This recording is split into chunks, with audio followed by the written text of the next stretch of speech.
કોંગ્રેસ પરિવારના સૌ સન્માનીય સાથીઓ, ગેમરભાઈ દેસાઈ જેમણે આ રેલીને કાર્યક્રમને સફળ બનાવવા જિલ્લા પ્રમુખ તરીકે ખૂબ જહેમત ઉઠાવી છે, મારા સાથી ધારાસભ્ય રહી ચૂકેલા માનનીય ચંદનજીભાઈ ઠાકોર, કાર્યક્રમની વ્યસ્તતાને કારણે આગળ વધ્યા રઘુભાઈ દેસાઈ, માનનીય પ્રગતિબેન, એઆઈસીસીના સેક્રેટરી સુહાસિનીબેન, મારા સાથી ધારાસભ્ય કિરીટભાઈ પટેલ, તુષારભાઈ ચૌધરી વિરોધ પક્ષના નેતા, પ્રદેશ પ્રમુખ શ્રી માનનીય અમિતભાઈ ચાવડા, માનનીય તુષારભાઈ અને માનનીય અમિતભાઈ માટે છેલ્લા 10 દિવસથી ઉત્તર ગુજરાતના ખૂણે ખૂણે પ્રવાસ કરીને આખા ગુજરાતની જનતાના પ્રશ્નોને વાચા આપી છે, એના માટે જબરદસ્ત તાળીઓનો આવકાર થઈ જાય.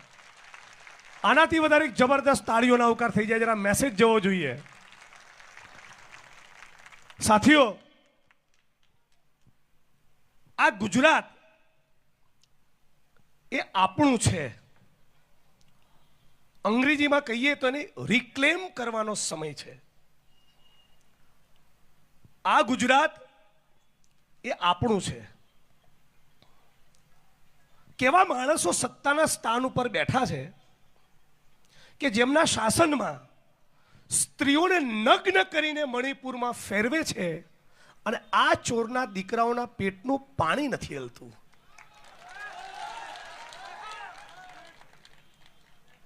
કેવા નાલાયક માણસો છે. એટલા છેલ્લી ક્વોલિટીના કે ગુજરાતની એક દીકરી સામૂહિક બળાત્કારનો ભોગ બનેલી દીકરી, એ દીકરીના બળાત્કારીઓને જેલમાંથી છોડી અબિલ ગુલાલ ઉડાડી એનું સ્વાગત સન્માન કર્યું આ રામના નકલી ભક્તોએ.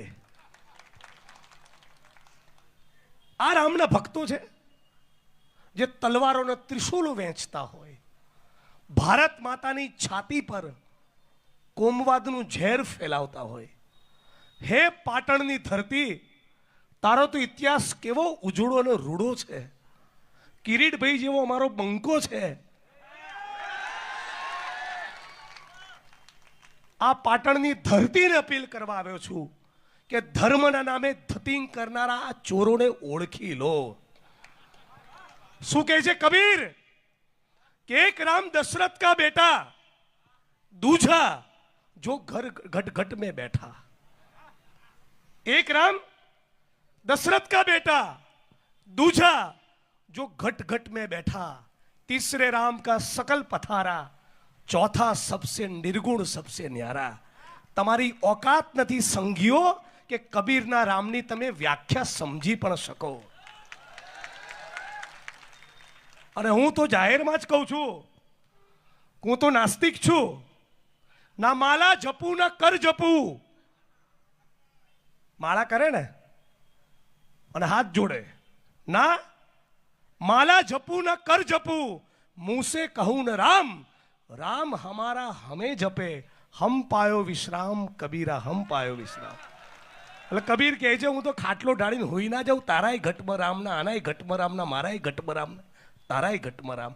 આ રામને જો ઓળખી જઈએ તો રામના નકલી ભક્તો જે ગાંધીનગર ને દિલ્હીમાં બેઠા છે એમને ઓળખી જઈએ. અને એટલા માટે ગુજરાતને રિક્લેમ કરવાનું છે અને કહેવાનું છે કે આ નરસિંહ મહેતાનું ગુજરાત છે, જેણે આપણને કીધું કે વૈષ્ણવ જન તો તેને રે કહીએ જે પીડ પરાઈ જાણે રે.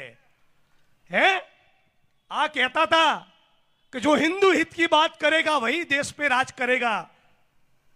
तो एक सेकंड માટે તમને સવાલ પૂછું છું, ગુજરાતમાં જે 42 લાખ હેક્ટર જમીન હિન્દુ ખેડૂત ભાઈઓની બરબાદ થઈ ગઈ, એમાંથી કેટલા હિન્દુ ખેડૂત ભાઈઓને તમે વળતર ચૂકવ્યું? ગુજરાતની ભાજપ સરકાર એનો જવાબ આપે,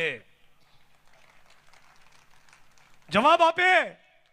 આ દેશના પ્રધાનમંત્રી કે એવું કયું કારણ હતું કે સરદાર વલ્લભભાઈ પટેલે સંઘ પરિવાર ઉપર બેન મૂકી દીધો તો? બેન કેમ કે ગાંધીજીની હત્યામાં એમની સામેલગીરી હતી.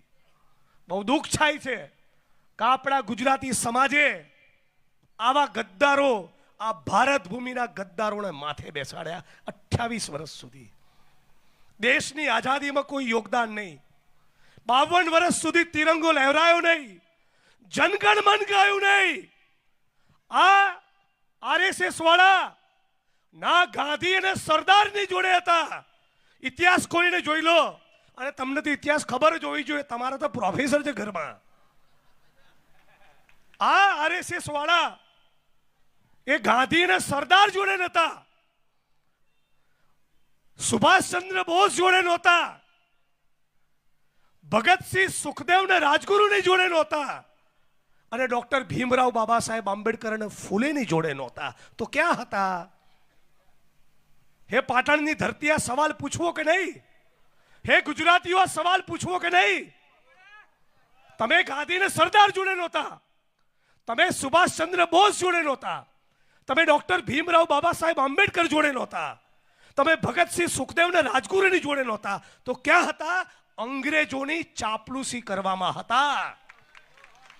તમારો ઇતિહાસ એક ગદ્દારીનો ઇતિહાસ છે, અને કોંગ્રેસનો ઇતિહાસ ભારત ભૂમિમાં સ્વતંત્રતાના આંદોલનનો પાયો નાખવાનો, સ્વતંત્રતાના આંદોલનનું નેતૃત્વ કરવાનો અને અંગ્રેજોની ગુલામીમાંથી ભારત ભૂમિને સ્વતંત્ર કરાવવાનો આ અમારો ઇતિહાસ છે. ગદ્દારો,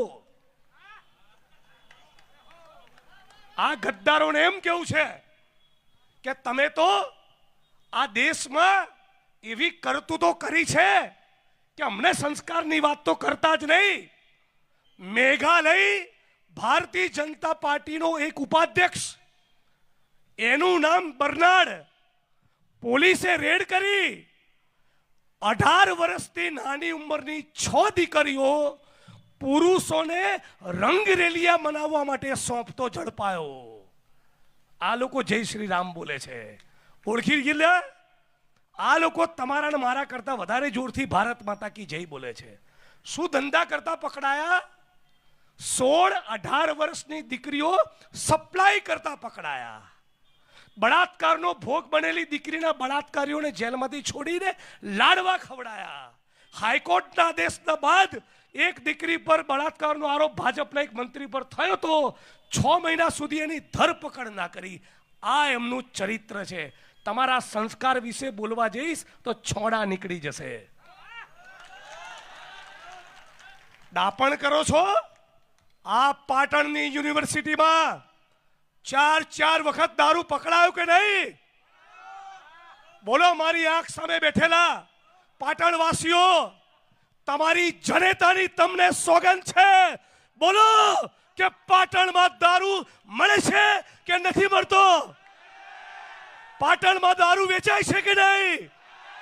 પાટણમાં જુગારના અડ્ડા ચાલે છે કે નહીં? પાટણમાં ડ્રગ્સનો કારોબાર છે કે નહીં? પોલીસ હપ્તા ખાય છે કે નહીં?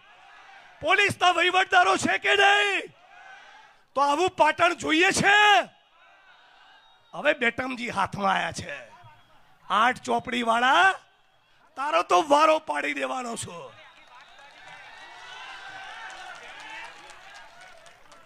એક મિત્રએ મજાકમાં કીધું, આમે અડ્ડાઓનું લિસ્ટ છે.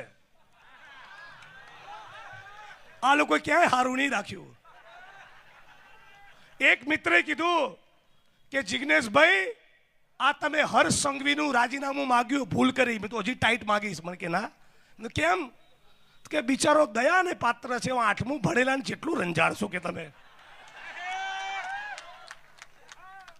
પણ આજે આ હર્ષ સંઘવીને કાકોસીની સભામાંથી ચેલેન્જ કરી ફરી પાટણની ધરતીથી પડકારું છું કે આવ તમારામાં પાણી હોતો ગુજરાત પોલીસ ભવનના પ્રાંગણમાં કુટણખાના, જુગારના અડ્ડા, દારૂના અડ્ડા, ડ્રગ્સનો વેપાર આ ગુજરાતની ધરતી પર કોણ કરે છે? ગુજરાત પોલીસ ભવનના પ્રાંગણમાં મારી સાથે જાહેરમાં ડિબેટ કર. ચાલ, આવ જાહેરમાં ચર્ચા કરીએ. અને કાકોસીમાં વચન આપ્યું તું, નહીં એ વચન આવું પૂછું. 9મા પાઠ્યપુસ્તકનો કોઈ સવાલ તને નહીં પૂછું. પણ નક્કી કર્યું છે કોંગ્રેસ પાર્ટીએ, દુનિયા થાય ખેડૂતોના દેવા માફ ના થાય ત્યાં સુધી આ ઇન્કલાબ રોકાવાનો નથી. દુનિયા થાય, દારૂ જુગારના મુદ્દે કોન્ક્રીટ પરિણામ ના લાવીએ, ડ્રગ્સના કાળા કારોબારનો ખાત્મો ના કરીએ, ત્યાં સુધી અમે અમારો પરિશ્રમ છોડવાના નથી.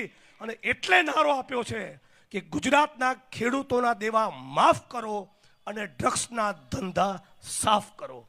આ મુહિમને લઈને અમારી જન આક્રોશ રેલી નીકળી છે.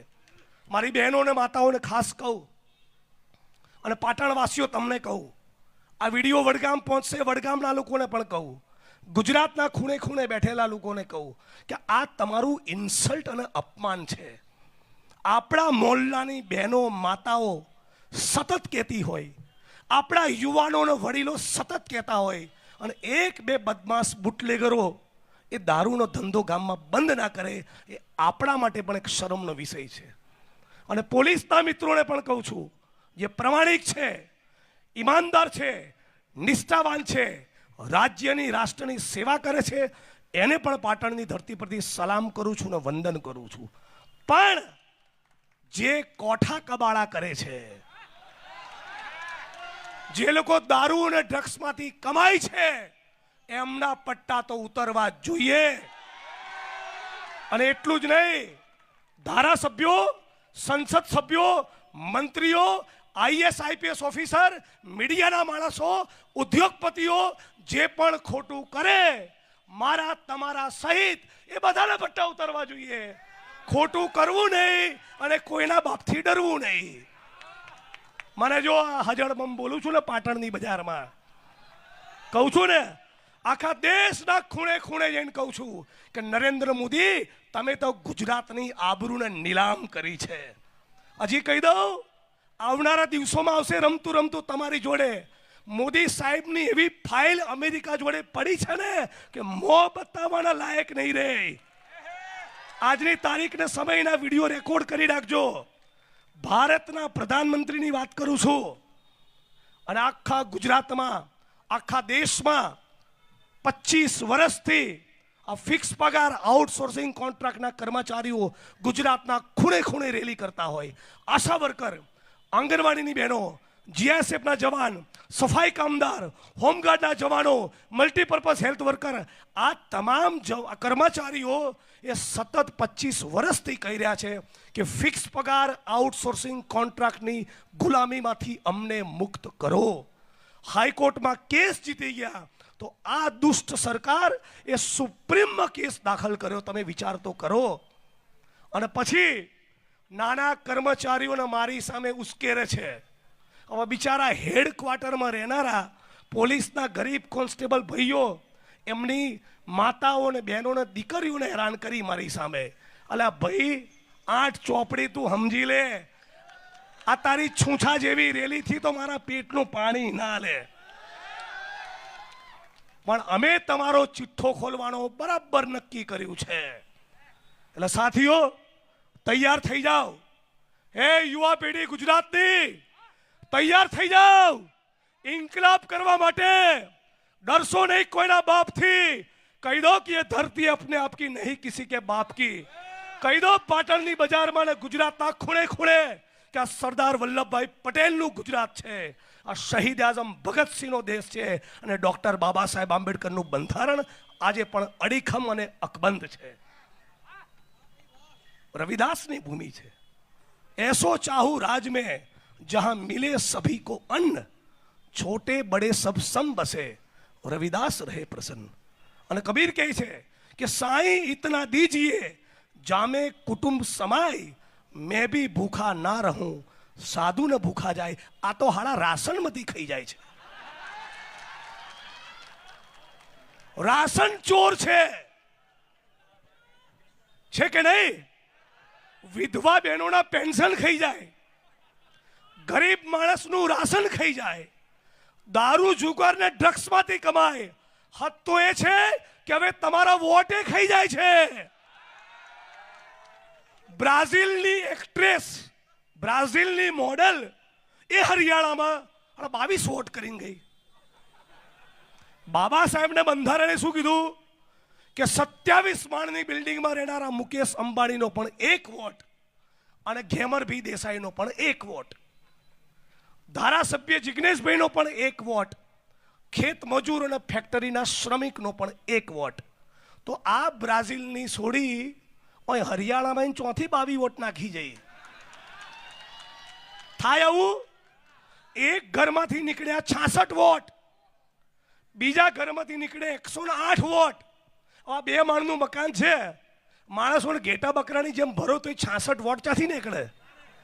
108 નીકળે, ત્રીજા ઘરમાંથી નીકળ્યા 250 અને ચોથા ઘરમાંથી નીકળ્યા 503 વોટ. બોલો જય શ્રી રામ. કરી જ નાખ્યું. સાચું ખોટું? પૂંજીપતિઓના દેવા કેટલા માફ કર્યા? 25 લાખ કરોડના. 25 કરોડના નહીં, 250 કરોડના નહીં, 2,500 કરોડના નહીં, 25,000 કરોડના નહીં, 2.5 લાખ કરોડના પણ નહીં, 25 લાખ કરોડના દેવા જે ઓલરેડી અરબપતિ હતો એના માફ કર્યા. પણ જગતનો તાત એમ કરીને લાંબુ ઠોકે ભાષણ. એ ગુજરાતના એક પણ ખેડૂતોના દેવા નરેન્દ્રભાઈ માફ નથી કર્યા. એ તો જીગરો કોંગ્રેસ પાર્ટીનો કે અર્થતંત્રમાં તકલીફ હતી તોય તાળીઓનો આવકાર આપજો કે દેશના ખેડૂતો માટે 72,000 કરોડના દેવા માફ કર્યા. અને 72,000 કરોડના દેવા પરથી એક વાત યાદ આવી અને એ સાથે મારી વાણીને વિરામ આપીશ.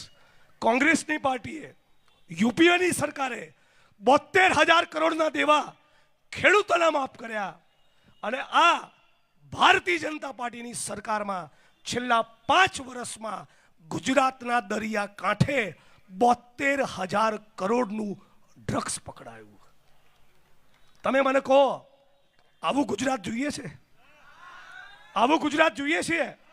તમે તમારી બહેન દીકરીઓ માતાઓને આવા ગુજરાતમાં ખુલ્લેઆમ જતા સંકોચ અનુભવો છો કે નહીં? એ ગામમાં કોઈ બુટલેગર હોય, દારૂ જુગારના અડ્ડા ચલાવતો હોય ને આપણી બહેન દીકરીઓ ત્યાંથી નીકળે, એક ડર રહે છે ને? રહી છે કે નહીં રહેતો? આપણા દીકરાઓ યુનિવર્સિટીની કોલેજમાં જાય, બીક રહે છે ખોટી સંગતે ના ચડે. આ ડ્રગ્સ આવી ગયું. વડીલો, આપ ઘણા બધા વડીલો બેઠા છે, કેવા ડ્રગ્સ આવ્યા. સોમ, મંગળ, બુધ, ગુરુ 4-5 દિવસ લો ને, 6ઠ્ઠા દિવસે એવી તલબ લાગે કે જો તમને ડ્રગ્સ ના મળ્યું તો પોતાના ઘરમાં લૂંટ કરો, પોતાની જનેતાના ગળાનો ચેનનો દોરો તોડી કાઢો, અથવા તો કોઈ કેનાલમાં જઈને ભૂસકો મારો. સુઈગામ, થરાદ, વાવના મિત્રોને પૂછી લેજો, ફોન કરજો, જ્ઞાનીબેનને કહેશે તમને, ત્યાંની કેનાલોમાં યુવાનો પડ્યા. ડ્રગ્સનું એવું વ્યસન ચડી ગયું અને નથી મળ્યું કોઈ કારણસર, 2 દાડા 4 દાડા તો એવી તલબ લાગે કે માણસ આપઘાત કરી લે છે. આવું ગુજરાત જોઈએ છીએ? તમે મને કહો, આમાં કોંગ્રેસ ભાજપની વાત છે? કહો મને, ખોખારો ખાઈને કહો, આ કોંગ્રેસ ભાજપની વાત છે કે આપણા ગુજરાતની વાત છે? બોલો, શેની વાત છે? કોની વાત છે? આપણું ગુજરાત એ આપણે બચાવવાનું છે. આપણી બેન દીકરીઓ, માતાઓ એ વિધવા ના થાય એ આપણી જવાબદારી છે. આપણું યુવાધન ડ્રગ્સના રવાડે ખતમ ન થાય એ આપણી જવાબદારી છે. તો જે પણ માણસ બોલતો હોય જય જય ગરવી ગુજરાત, એવા એક માણસની જવાબદારી છે કે દારૂ, જુગાર, કૂટણખાના અને ડ્રગ્સના મુદ્દે સાથે મળી સર્વ સમાજની એકતાનો સરવાળો કરીને લડીએ. અને લડીશું તો જીતીશું.